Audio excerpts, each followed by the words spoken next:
Assalamualaikum students, how are you? Welcome to Physics with Masood. Today we will learn about acceleration. आज हम acceleration को पढ़ेंगे और समझेंगे कि acceleration phenomena है क्या, इसकी outlines क्या हैं, what is acceleration and its example and formula. acceleration क्या है, इसके example को discuss करेंगे और इसके formula के बारे में जानेंगे. व्हाट इज़ डिसलरेशन और रिटार्डेशन. डिसलरेशन या रिटार्डेशन फिनोमेना है क्या, इसको समझेंगे. इसके बाद what is positive acceleration. Positive acceleration phenomena क्या है, इसको पढ़ेंगे और समझेंगे. इसके बाद हम जानेंगे टाइप्स ऑफ एक्सेलरेशन के, एक्सेलरेशन की कितनी टाइप्स हैं उनको बारी बारी डिस्कस करेंगे और इनमें डिफरेंस क्या है उसके बारे में जानेंगे.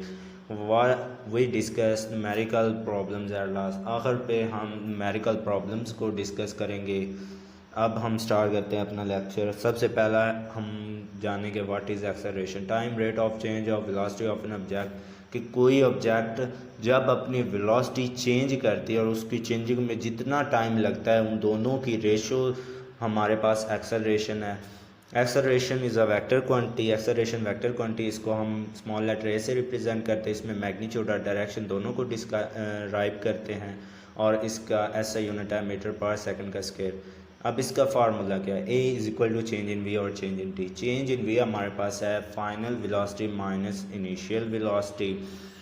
अब हम इसको पुट कर देते हैं तो हमारे पास आ जाएगा v f minus v i over change in t. So इसका ऐसा यूनिट क्या है, ऐसा यूनिट वी का हमारे पास मीटर पर सेकंड है जबकि टी का एस है. सो इन दोनों को जब हम कंबाइन करेंगे तो हमारे पास जो ऐसा यूनिट बनेगा वो बनेगा मीटर पर सेकंड का स्क्वायर. ये है हमारा ऐसा unit in physics of acceleration. How we identify the acceleration of moving object, के कोई भी ऑब्जेक्ट मूव कर रहा है उसका एक्सेलरेशन कैसे फाइंड करेंगे. ये एक एग्जांपल है एक्सेलरेशन की. फ़र्ज़ करें कि आप अपनी बाइक को ड्राइव कर रहे हैं, ठीक है, और वो कंटिन्यू स्पीड के साथ मूव कर रहा है. रास्ते में एक बंदा आपके फ्रंट पे आके जाता है तो आप ब्रेक प्रेस करते हैं. जब आप ब्रेक प्रेस करते हैं तो उसकी वेलोसिटी क्या होती है, कम होना शुरू हो जाती है, यानी कि वेलोसिटी में तब्दील होना शुरू हो जाती है. और उस वेलोसिटी में जितनी तब्दीली आई है और उसमें जितना वक्त लगा है उन दोनों की अगर आप रेशो निकालें तो ये आपके पास एक्सेलरेशन की वैल्यू आ जाएगी. इस फिनोमेना को हम क्या कहते हैं, एक्सेलरेशन. अब इसके बाद हम डिस्क्राइब करते हैं या डिस्कस करते हैं पॉजिटिव एक्सेलरेशन के. Acceleration of a moving body when increase, जब भी कोई ऑब्जेक्ट मूव कर रहा है और उसका एक्सेलरेशन बढ़ रहा है तो वो हमारे पास क्या होगा, पॉजिटिव एक्सेलरेशन. इसके एग्जांपल क्या है, जब आप अपनी बाइक को स्टार्ट करते हैं और उसको चलाना शुरू करते हैं, आप रेस बढ़ाते हैं तो उसकी स्पीड क्या वेलोसिटी क्या होती है, ऐसा ऐसा बढ़ना शुरू हो जाती है. और वो उस वेलोसिटी की चेंजिंग में जितना टाइम लग रहा है उसको हम क्या कहते हैं, पॉजिटिव एक्सेलरेशन. यानी कि उसमें हमारे पास वेलोसिटी विद इन टाइम क्या हो रही है, इंक्रीज़ हो रही है. तो इस फिनोमेना को हम क्या कहते हैं, पॉजिटिव एक्सेलरेशन. अब हम इसके बाद डिस्कस करते हैं रिटार्डेशन और डिसलरेशन फिनोमेना को. When the change in velocity of a body per unit time is decrease, जब एक्सेलरेशन जो बॉडी में प्रोड्यूस हो रहा है वो कम होना शुरू हो जाए तो इसको हम क्या कहते हैं, नेगेटिव एक्सेलरेशन. फ़र्ज़ करें आप अपनी बाइक को चला रहे हैं, आप ब्रेक प्रेस करते हैं. जब आप ब्रेक प्रेस करते हैं तो उसकी वेलोसिटी क्या हो रही है, कम हो रही है. लेकिन उसकी वेलोसिटी कम होने के लिए जैसे जैसे कम हो रही है वो कुछ ना कुछ टाइम ले रही है ना कम होने के लिए. तो इस फिनोमेना को हम क्या कहते हैं, नेगेटिव एक्सेलरेशन या रिटार्डेशन या डिसलरेशन. यानी कि एक्सेलरेशन जो प्रोड्यूस हो रहा है उस ऑब्जेक्ट में वो हमारे पास उसकी जो मैग्नीट्यूड है वो कम होना शुरू हो जाए. इस फिनोमेना को हम रिटार्डेशन या डिसलरेशन कहते हैं. इसके बाद हम डिस्कस करते हैं types of acceleration.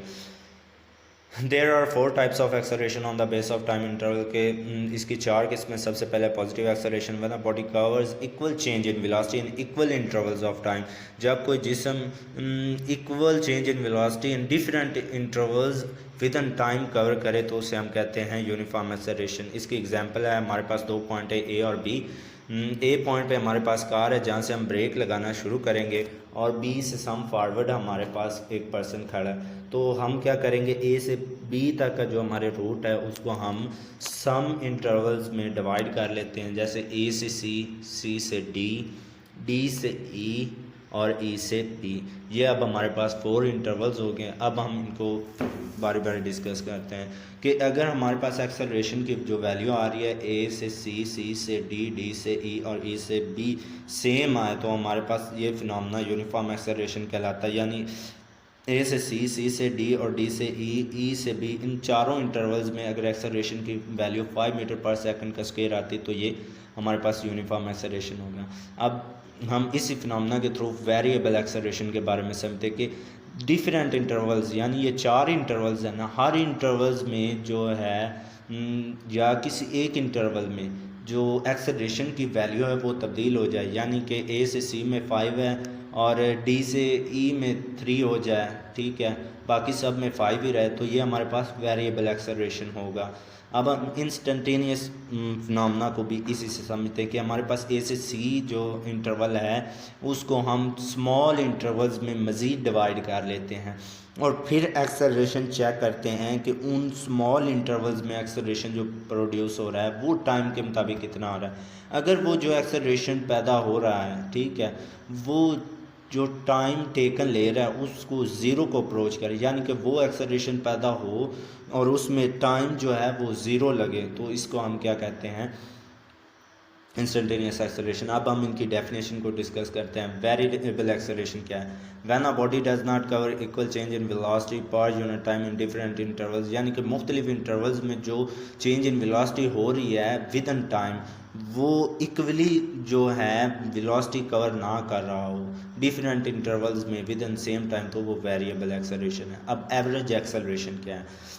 when the total change in velocity of a body is divided by total time taken, यानी कि ए से बी हमारे पास टोटल जो रूट है उसकी जो चेंज इन वेलोसिटी उसको टोटल टाइम जितना लगा है उस पर डिवाइड कर दे तो ये हमारे पास एवरेज एक्सेलरेशन आ जाएगा। यानी कि v total over time total, इसका जो रेशो है वो हमारे पास एवरेज एक्सेलरेशन। अब इंस्टेंटेनियस एक्सेलरेशन की डेफिनेशन पढ़ते हैं। When the limiting value change in we और change in t as the time interval change in t follows the time t approaches to zero. जैसे मैंने समझाया कि जो एक्सेलरेशन प्रोड्यूस हो रहा है उसमें जो टाइम की है वो ज़ीरो को अप्रोच कर रहा हो तो वो हमारे पास इंस्टेंटेनियस एक्सेलरेशन होता है। इसका फार्मूला कि A is equal to limit T approaches to zero change in we और चेंज इन टी, ठीक है। ये फिनोमेना जो मूविंग ऑब्जेक्ट में प्रोड्यूस हो रहा है इसे हम कहते हैं इंस्टेंटेनियस एक्सेलरेशन। अब हम जो है न्यूमेरिकल प्रॉब्लम एक कर लेते हैं कि न्यूमेरिकल को कैसे सॉल्व करना है। इसमें फ़र्ज़ करें एक कार है जो इनिशियल स्पीड के साथ मूव कर रही है और वो है 30 मीटर पर सेकंड। इसकी फ़ाइनल वेलोसिटी हमारे पास 70 मीटर पर सेकंड की उसकी वेलोसिटी इंक्रीज़ कर गई है और टाइम ऑफ ड्यूरेशन है 15 सेकंड। तो इसका एक्सेलरेशन मालूम करना है। गिवन डाटा में इनिशियल वेलोसिटी हमारे पास 30 मीटर सेकंड है पर सेकंड है, फाइनल वेलोसिटी 70 मीटर पर सेकंड है, टाइम ड्यूरेशन 50 सेकंड है, 15 सेकंड। और we know that a is equal to change in v or change in t, change in v is equal to vf minus vi. So by substituting the equation a is equal to vf minus vi over t by putting values 70 minus 30 over 15, 70 minus 30 40 over 15, तो हमारे पास जवाब आ जाएगा 2.67 metre पर second का scale. ये हमारे पास इस numericals में एक्सेलरेशन की एग्जैक्ट वैल्यू है जो प्रोड्यूस हो रहा है उस बॉडी